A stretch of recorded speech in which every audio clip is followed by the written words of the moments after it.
So my apologies. It was all on me. Tonight, I'm going to speak about an osprey. And this is a picture that I took on a recent trip over the summer in Oregon. And I watched this bird fly down the river, and I was absolutely taken aback by it. It was just stunning. And it was magnificent, and it was majestic, and it was just glorious. And it wasn't until later, when I got home and could actually look at the photo, that I realized why it was so cool. If you look closely, that's your hint to look closely, and you'll see that this osprey is actually carrying his breakfast. That's a rainbow trout that he's got in his talons. Exactly. Sure, rainbow trout. It's like an olive branch, but we'll stop with rainbow. Good enough. It could have been a dove, could have been an osprey. It's a rainbow trout. So look at the trout. And what you'll find that I think at least is very interesting is the way that it's being held. Because you might think that an animal would just have its talons out like this, but it doesn't. It aligns the fish head to toe, tail to nose, I suppose you might say.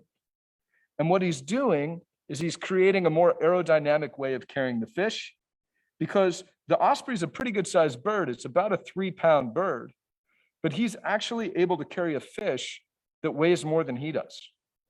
And it's entirely a function of having it aligned in such a way that it doesn't create aerodynamic drag. It is the fish's intuitive or natural understanding of the right way to align itself with its environment in order to soar to heights that it wouldn't be able to reach otherwise. And when you think about what that represents, which we will do in a moment, it's really quite stunning. This is the only bird I'm aware of that actually does this.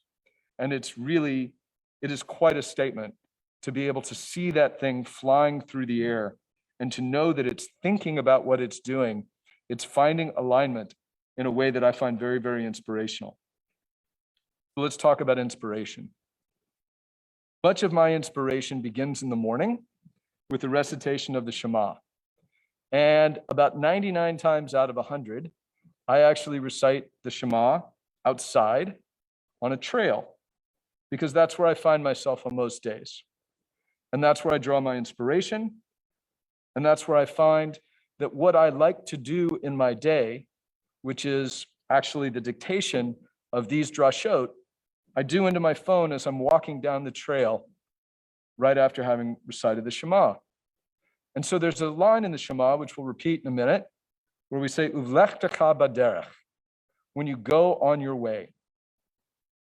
And it's easy to see that in a very simplistic term, which is you're walking down the path, you're walking down the road, but there's a more interesting, perhaps esoteric way of looking at it as well. And that's what I experience when I'm out on the trails. Because when I'm in the trail, walking in my way, I find that I'm aware that there is a place that I belong and a place that I don't. And the trail demarcates, it differentiates the space on which I belong, the this from the that. I don't belong out where the snakes are, where the brambles are, where the tangles are. That's too hard. It's too dangerous. Instead, I belong on the path.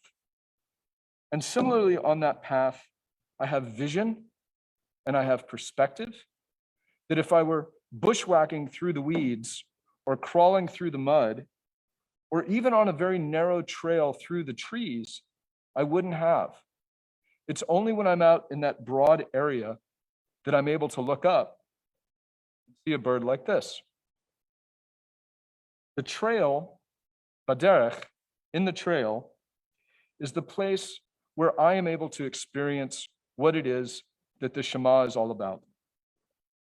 It is the place where I am outside of my home, I am outside of the synagogue, where I have religion not as something that we do in a specific place or at a specific time, but rather infusing me every step that I take, away from my house, away from my synagogue.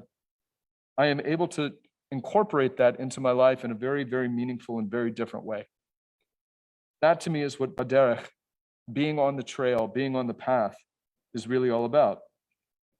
Now, is that an easy thing? Clearly it's not.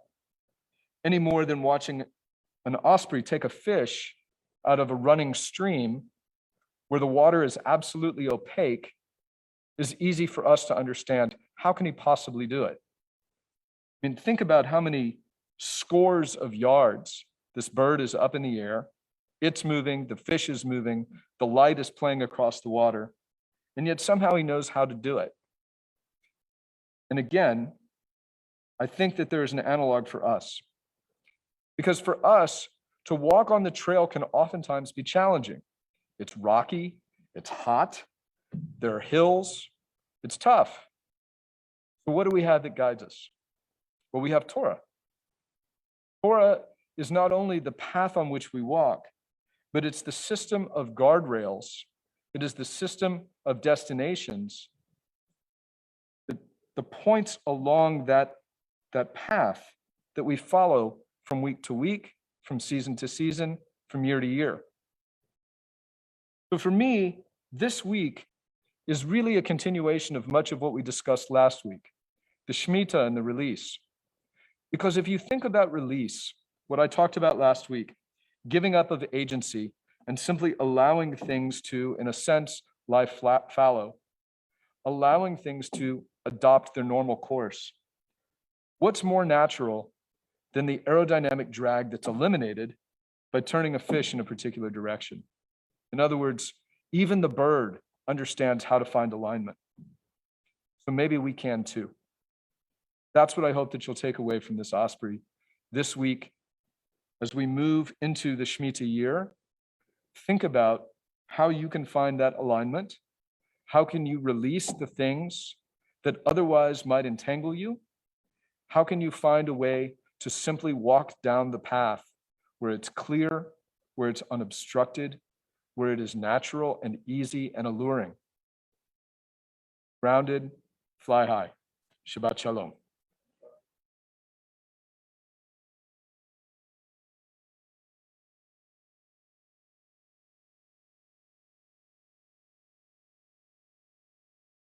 Away.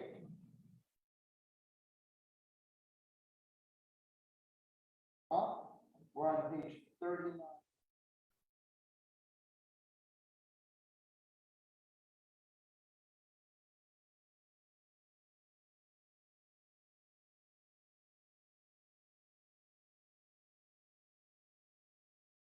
ברוך אתה אדוני אלוהינו מלך העולם אשר